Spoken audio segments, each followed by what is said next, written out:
하나님 말씀 보겠습니다. 하나님 말씀은 신약성경 골로새서 3장 17절 한 절 말씀만 보겠습니다.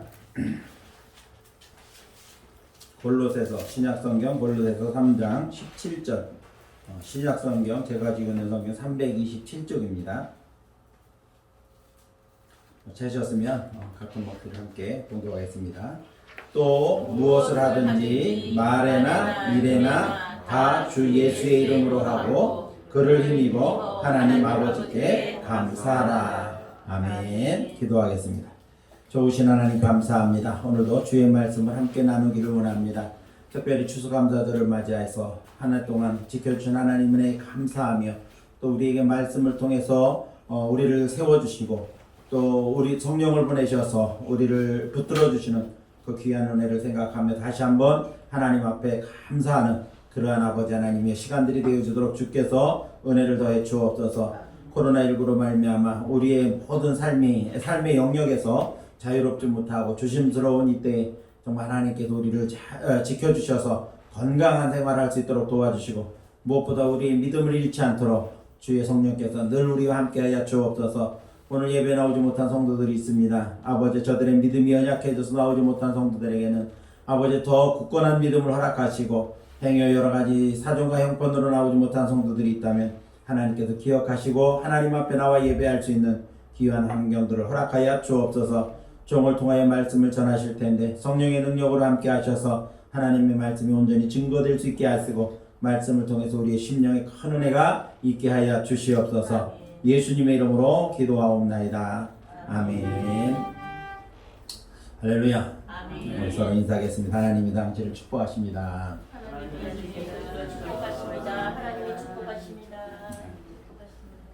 오늘도 참 좋은 날입니다. 하나님의 크신 은혜와 축복이 사랑하는 성도 여러분들에게 언제나 함께 하시기를 예수님의 이름으로 축복을 드립니다. 오늘은 코로나19 가운데 맞이한 2020년도의 추수감사절입니다. 코로나에 쫓겨서 지난 10달을 어떻게 살아왔는지 모를 정도로 정말 정신없이 그리고 또 조심스럽게 살아왔습니다. 자, 조심하다 보니까 11월 달이 되었고 우리가 추수감사절을 맞이하게 되었는데 어쨌든 마음껏 하나님을 찬송하고 예배할 수 있는 그러한 분위기는 아니라 할지라도 추수감사절을 맞이해서 지난 한 해 동안을 돌아보면서 여러 가지 위험들로부터 그리고 또 여러 가지 어려운 일로부터 우리를 지켜주신 하나님 앞에 감사하는 그러한 날이 될 수 있기를 예수님의 이름으로 축복을 드립니다. 어느 날 두 친구가 길에서 오래간만에 만났습니다. 그런데 한 친구가 이렇게 말합니다. 3주 전에 할머니가 돌아가셨어. 그런데 할머니가 돌아가시면서 내게 2억 원의 유산을 남겨주셨다네. 이런 말을 했습니다. 그랬더니 그 말을 듣던 친구가 그 친구를 부러워했습니다. 그래? 2억 원? 많은 돈을 유산을 남겨주고 돌아가셨네? 그랬더니 그 친구가 듣던 2억 원의 유산을 받았던 그 친구가 또 하는 말이 2주 전에는 외삼촌이 돌아가셨어. 외삼촌이 돌아가시면서 또 나한테 3억 원의 유산을 남겨주셨네? 이렇게 말을 합니다. 그랬더니 그것을 듣던 또 다른 친구가 이렇게 말을 합니다. 그러면 벌써 유산으로 5억 원이나 받은 거네? 참 좋겠다. 이렇게 부러워합니다. 그런데 그 친구의 이야기가 여기서 끝난 것이 아니라 지난주에는 고모님이 돌아가시면서 나한테 10억 원의 유산을 남겨주셨네. 이렇게 말을 합니다. 졸지에 10억 원이나 되는 유산을 받았다고 하면서 다른 친구들이 다 부러워합니다. 그런데 이 15억 원이나 유산을 받은 이 친구는 기뻐하거나 감사한 마음이 전혀 없어 보입니다. 오히려 얼굴에 불평불만이 가득합니다. 그래서 이상하게 여긴 친구가 물었습니다. 그렇게 많은 유산을 물려받았는데 왜 자네는 그렇게 얼굴에 불만이 가득한가? 이렇게 물었습니다. 그랬더니 그 친구가 하는 말이 이번 주에는 아무도 안 돌아가셨어. 그래서 불만이야. 이렇게 대답을 하더라는 겁니다. 3주 전에 외할머니로부터 2억 원의 유산을 받고 2주 전에 외삼촌으로부터 3억 원의 유산을 받고 한 주 전에 지난주에는 고모로부터 10억 원의 유산을 물려받아서 무려 15억 원이나 유산을 물려받고도 이번 주에 아무도 안 돌아가셨다고 불평하는 그러한 그러한 이야기를 하더라는 겁니다. 참 인간의 욕심이라고 하는 것은 한도 끝도 없습니다. 정말 이 사람 옆에 있었으면 그냥 뺨이라도 한 대 때렸으면 참 좋겠다, 시원하겠다라고 하는 그러한 생각이 들 정도입니다. 누가복음 17장을 보면은 예수님께서 예루살렘으로 올라가시는 중에 사마리아와 갈릴리 사이의 어느 길에서 10명의 문둥병자를 만나게 됩니다. 10명의 문둥병자를 만났는데 이 문둥병자들은 문둥병에 걸렸기 때문에 예수님 앞에 가까이 가지도 못하고 멀리 서서 예수님께 자신들을 불쌍히 여겨달라고 소리를 지릅니다. 예수님께서 그들을 불쌍히 여기셔서 가서 너희 몸을 제사장들에게 보여라 이렇게 말씀을 하시니까 그 10명의 문둥병자들이 예수님의 말씀을 듣고 제사장들에게로 가는 도중에 자신들의 몸에 문둥병이 고침받았다는 사실을 느끼게 됩니다. 그런데 10사람이 모두 고침을 받았지만 그 중에서 9사람은 자기가 길로 가고 사마리아 사람 한 사람만이 가던 길을 돌아와서 예수님께 감사했다고 하는 겁니다. 이 감사를 받으신 예수님은 10명이 다 고침받지 않았느냐? 9명은 어디 갔느냐? 감사할 줄 모르는 9명에 대해서 한탄하시면서 사마리아 사람에게 축복과 칭찬과 함께 더 큰 축복을 주셨습니다. 자, 이로 보건대 우리가 감사라고 하는 것은 누구든지 할 수 있는 일입니다. 감사는 누구든지 할 수 있는 일이지만 그러나 한편으로 생각해보면 감사는 또 아무나 할 수 있는 일이 아니라고 하는 사실을 알게 됩니다. 그렇습니다. 우리의 일상 가운데 감사의 제목들은 분명히 있습니다. 그런데 그 감사의 제목들을 우리가 인식하지도 못하면서 못한 채 지나가는 경우도 있고 혹은 인식을 했음에도 불구하고 의도적으로 감사하지 않고 지나가는 그러한 성숙한 모습을 우리가 갖기도 합니다. 오늘 본문을 보니까 사도 바울은 이렇게 말합니다. 무엇을 하든지 말에나 일에나 다 주 예수 이름으로 하고 그를 힘입어 하나님 아버지께 감사하라. 무슨 일을 하든지 말을 하든지 무슨 일을 하든지 간에 예수 이름으로 하라는 겁니다. 그리고 그 일들을 힘입어서 하나님 앞에 감사하는 그러한 사람이 되라고 감사를 명령했습니다. 그런데 15절 말씀을 보니까 바울은 이렇게 말합니다. 그리스도의 평강이 너희 마음을 주장하게 하라. 너희는 평강을 위하여 부르심을 입었나니 너희는 또한 감사하는 자가 되라. 이렇게 말씀을 하셨습니다. 자, 15절에서는 먼저 감사하는 자가 되라고 권면을 하고 있습니다. 그리고 17절에서는 명령합니다. 감사하라. 하나님 아버지께 감사하라. 이렇게 명령하고 있는 것을 보게 됩니다. 자, 이처럼 감사라고 하는 것은 데살로니가전서 5장 18절에 말씀하고 있는 것처럼 하나님의 뜻이라는 겁니다. 범사에 감사하는 것이 하나님의 뜻이라는 겁니다.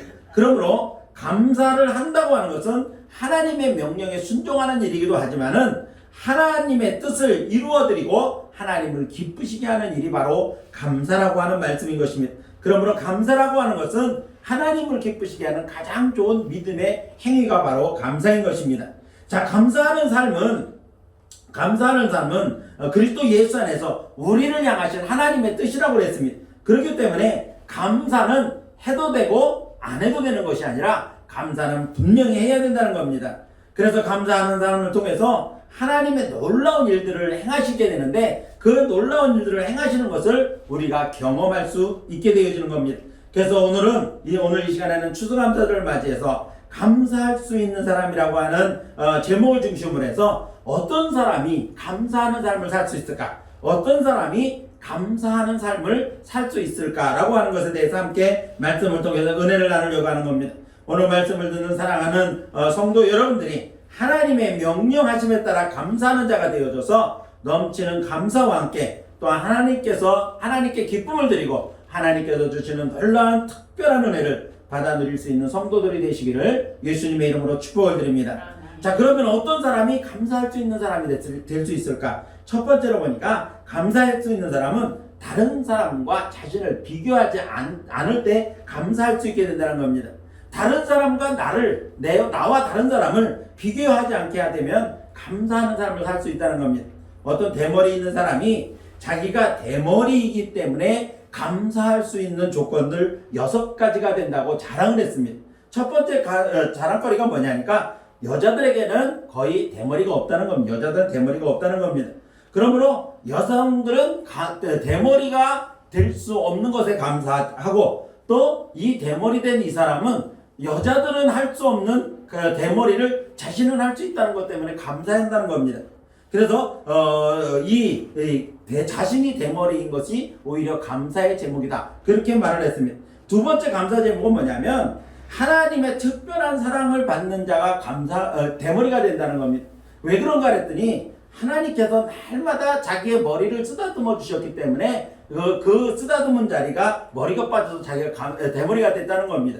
그래서 하나님의 특별한 사랑을 받는 자기이기 때문에 대머리가 된 것을 감사한다. 그렇게 말을 했습니다. 세 번째는 대머리인 사람이 얻어먹는 사람이 없다는 겁니다. 거지 중에 대머리가 없다는 거예요. 그렇기 때문에 대머리의 모습으로 도와달라고 한 사람을 자기도 한 번도 본 적이 없기 때문에 대머리는 얻어먹는 사람이 아니다. 그래서 감사하다. 그렇게 감사의 제목을 찾았습니다.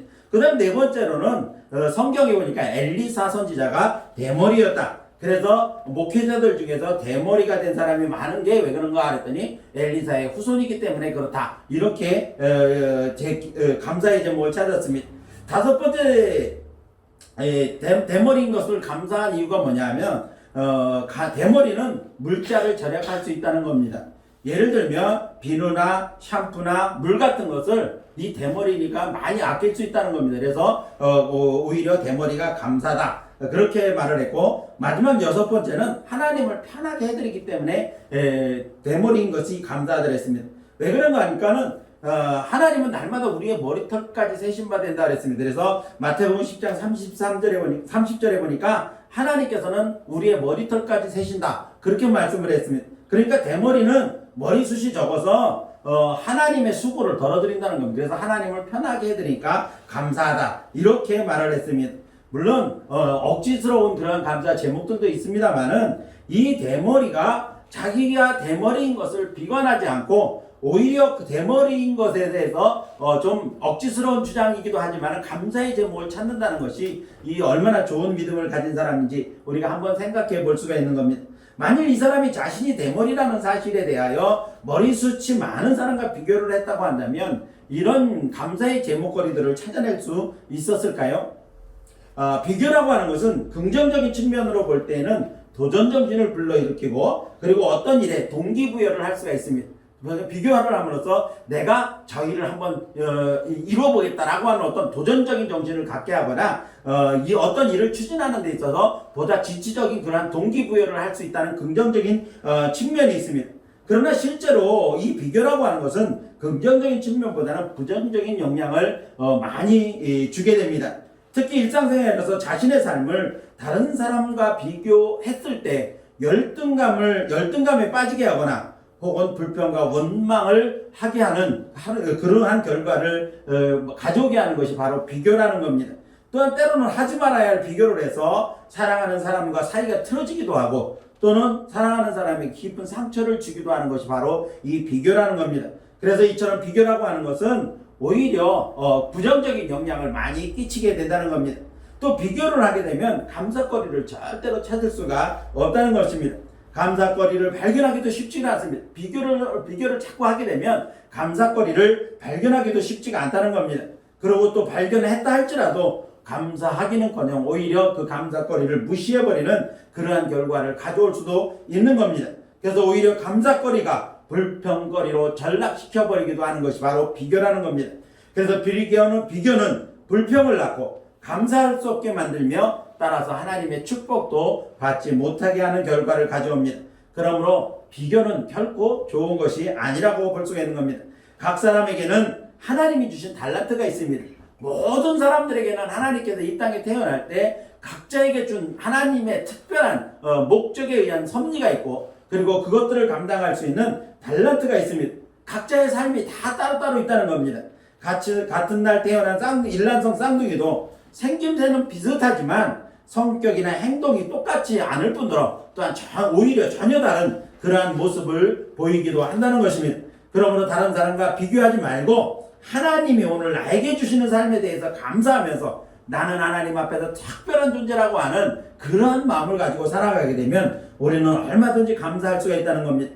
하나님께서 나에게만 주신 특별한 달란트와 은혜를 찾아가면 얼마든지 하나님 앞에 감사할 수 있는 겁니다. 그러므로 이제 사랑하는 성도 여러분들은 다른 사람과 비교하지 말고 하나님이 나에게만 주신 특별한 은혜를 발견하고 늘 감사하는 그러한 삶을 살아가는 성도들이 되시기를 예수님의 이름으로 축원합니다. 두 번째로 감사하는 사람이 되려면 어떻게 해야 되는가 하면 날마다 자신의 삶을 돌아보면 감사할 수 있게 됩니다. 사람은 누구나 현재를 살아가는 존재입니다. 지나온 어제의 삶도 그 순간에는 현재였고 다가올 미래도 아직 내가 겪지 않은, 내가 맞지 않은 현재입니다. 자, 감사 역시 과거나 미래의 일이 아니라 현재의 일이라는 겁니다. 과거는 지나간 일이고 미래는 아직 오지 않은 시간입니다. 그래서 과거에 얽매여 사는 사람은 현재의 일에 절대로 감사할 수가 없다는 겁니다. 왕년에 사로잡혀 사는 사람은 절대로 앞으로 나아가는 진취적인 삶을 살 수가 없습니다. 왕년에 내가 어떤 사람이었는데, 왕년에 내가 한가 더 가는 사람인데, 이런 생각에 사로잡혀 있으면은 진취적인 앞으로 나아가는 삶을 살 수가 없다는 겁니다. 그렇다 보면은 감사의 삶도 없다는 겁니다. 반대로 미래에 대하여 허황된 꿈을 꾸는 사람도 감사하지 못합니다. 사람은 미래를 꿈꾸며 살아야 됩니다. 그것이 삶의 원동력이 되기 때문에 그렇습니다. 그러나 지나치게 허황된 꿈을 꾸는 사람은 허공에 뜬 구름을 잡으려고 하는 사람과 같습니다. 항상 들떠있기 때문에 현재의 삶에 충실하지를 못합니다. 이런 사람에게 감사를 기대하기는 어려운 것입니다. 왜냐하면 무엇을 줘도 만족할 줄 모르기 때문에 그렇습니다. 허황된 꿈을 꾸는 사람은 또 좋은 것이 좋은 것인 줄을 깨닫지를 못하는 겁니다.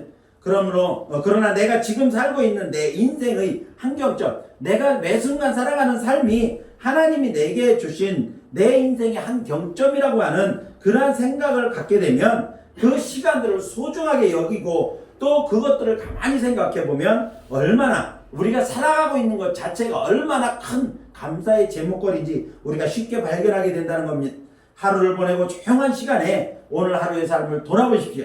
그것에서 많은 감사의 제목들을 발견할 수 있게 되고 내가 지금 살아가고 있는 내 삶이 얼마나 놀라운 일인가를 깨닫게 되어지는 겁니다. 이제 내게 주어진 오늘이라고 하는 시간들을 순간순간 돌아보면서 내 생활 가운데 베풀어 주신 하나님의 나를 향한 특별한 사랑들을 여러분들이 발견하고 그 사랑과 은혜에 감사하는 그러한 성도 여러분들이 되시기를 예수님의 이름으로 축원을 드립니다. 마지막 세 번째로 어떤 사람이 감사할 수 있는가 하면 미래에 대한 소망이 분명한 사람이 감사할 수가 있습니다. 우리에게 주어진 미래라고 하는 것은 불확실한 그러한 시대입니다. 왜 그런가 하면 한 번도 그 시대를 살아본 사람이 없기 때문에 그렇습니다. 우리 모두에게 주어진 미래라고 하는 시간은 어느 누구도 살아본 경험이 없는 그러한 시대입니다. 그래서 미래의 불확실성 때문에 사람들은 그 미래에 대한 기대를 갖기도 하지만 또 그것 때문에 불안해하기도 하는 겁니다. 그러나 자신의 미래에 대한 아무런 기대가 없이 사는 사람처럼 또 불쌍한 사람도 없습니다. 사회의 각종 매체나 영향력 있는 사람들이 청소년들에게나 젊은 사람들에게 항상 미래에 대한 꿈을 가지라고 자꾸 권면하고 그렇게 조언하는 그런 이유는 뭐냐면 미래에 대한 꿈을 잘 꾸어야만 성공적인 인생을 살아갈 수 있게 되기 때문에 그렇습니다. 사람이 꿈을 꾼다 해서 그 꿈이 다 이루어지는 게 아닙니다. 그렇지만 그 꿈을 위해서 살다 보면 오히려 성공적인 그러한 삶을 살아갈 수가 있기 때문에 그렇게 조언을 하는 겁니다. 그러나 꿈을 갖는다고 해서 지나치게 허황된 꿈을 꾸기만 한다고 한다면 오히려 그 꿈이 그 사람을 몽상가로 만들어버릴 수가 있다는 겁니다. 몽상가들은 감당하지 못할 미래에 대한 꿈을 허황되게 또 근거도 없이 막연하게 가집니다. 미래에 대한 지나친 환상은 몽상가를 만들어내지만 미래에 대한 소망이 확실하게 가진 사람은 오히려 그 소망 때문에 역동적인 삶을 살 수 있게 됩니다. 특히 보장된 미래의 소망이 분명하다고 한다면, 다시 말하면 미래의 소망을 보장받았다고 한다면 그것처럼 감사한 일이 어디 있겠습니까? 성경이 우리에게 가르쳐주고 있는 것, 그리스도인들에게 전해주고 있는 메시지가 뭐냐 하면 그리스도인들에게는 보장된 미래가 있다는 겁니다. 하나님께서 약속해 주시는 분명한 소망이 있다는 것을 우리에게 가르쳐주고 있다는 겁니다. 그게 뭐냐면 바로 천국의 보장입니다. 모든 사람들이 두려워하는 죽음 이후의 세계, 이 땅에서의 이 땅과의 작별을 하고 돌아갈 세대에 대한 불안감 때문에 사람들은 두려움 속에 살아가고 있습니다. 죽음이라고 하는 것을 두려워합니다. 그러나 하나님께서는 우리에게 하나님 나라를, 예수 그리스도를 믿는 그리스도인들에게는 하나님 나라를 보장해 주신다고 약속해 주셨습니다. 그러므로 이것이 얼마나 확실한 우리 미래의 소망입니까? 그리고 이것이 얼마나 우리에게 감사한 일이며 오늘을 신나게 살아가는 그러한 원동력이 됩니까? 현재의 상황이 어떨지라도 하나님이 우리에게 보장해 주신 하나님 나라에 대한 분명한 미래의 소망이 있기 때문에 우리는 그 소망 때문에 감사하고 어떤 상황을 만나도 우리는 주저하거나 두려워하지 않을 수 있게 된 겁니다. 왜냐하면 이 세상은 내가 영원히 살 곳이 아니고 또 이 세상은 영원한 나의 집이 아니기 때문에 그렇습니다. 그렇다고 한다면 이 땅에서의 삶이 아무것도 아니라는 말씀입니까? 결코 그것은 아닙니다. 왜냐하면 하나님께서 우리를 이 땅에 나그네로 보내신 데에는 반드시 어떤 목적이 있습니다. 저와 여러분을 이 땅에 살아가도록 나그네로 보내신 이유는 분명히 각 사람들에게 주신 사명과 이루어야 할 목적이 있는 겁니다. 그래서 우리에게 사명도 주셨고 그것을 감당할 수 있는 달란트도 주신 것입니다. 나그네 인생길로 이 땅에 사는 동안 저와 여러분은 우리에게 주어진 사명, 우리에게 주어진 하나님의 목적을 우리는 분명히 달성해야 됩니다. 그것을 우리가 발견하고 그것을 이루면서 살아가는 우리의 삶이 된다고 한다면 우리는 주님 앞에 설 때에 주님께서 잘했다, 착하고 충성된 종아, 내가 작은 일에 충성했으니 내가 많은 것을 내게 줄게. 그리고 천국 잔치에 참석하려무나, 이렇게 우리에게 축복해 주실 것입니다. 미래의 소망이 분명해지면 어떤 상황을 만나도 마음의 평안을 누릴 수가 있습니다. 그리고 극한 상황을 만나서도 감사할 수 있는 것이 바로 우리가 가지고 있는 분명한 미래의 소망입니다.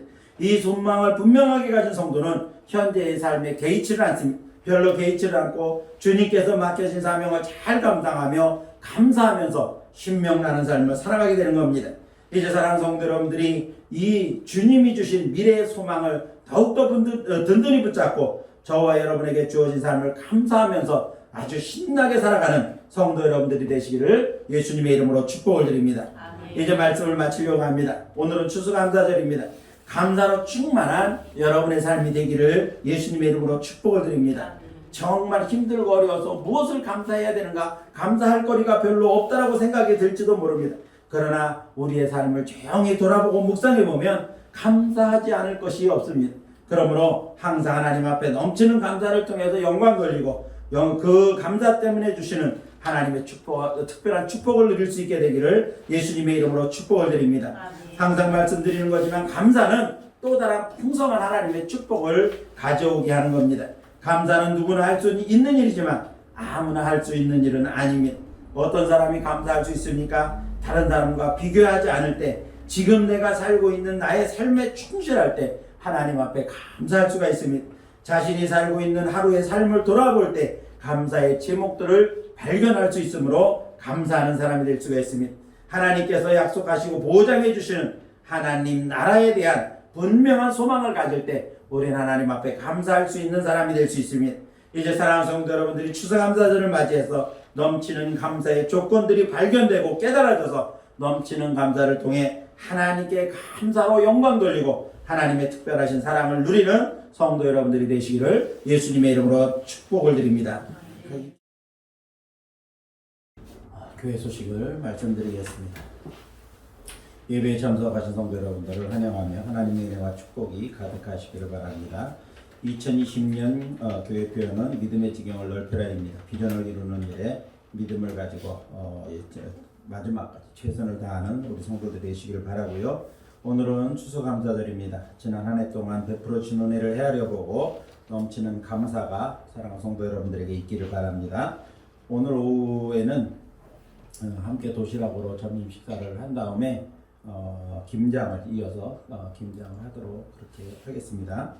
코로나19 전염병이 계속되고 있습니다. 지금 며칠 동안 계속 숫자가 200명이 넘게 그렇게 계속되고 있는데 요양시설이나 이런 단체 시설에서 많이 발생하고 있는 것 같습니다. 어쨌든 이렇게 사람 많이 모이는 곳에 조심해서 가시고 또 생활 방역 수칙을 잘 지키셔서 건강한 생활을 영위하시기를 바랍니다. 조금 전에도 아마 구청에서 점검 나갔다 한 것 같은데 계속해서 이렇게 점검을 하고 그렇게 해도 늘어나는 것을 막기가 힘든 모양입니다. 그래서 지금 또 2단계를 또 정부 측에서 좀 만지작거리고 있는 것 같은데 어쨌든 건강한 생활을 위해서 여러분 스스로가 잘 조심하시길 바라고요. 개인의 신앙 성장과 또 믿음을 잘 지키기 위해서 성경 읽기 그리고 개인 기도 그리고 매일 묵상을 열심히 하셔서 힘들고 어려운 때 우리 믿음 지키는 데도 열심을 내주시길 바라고요.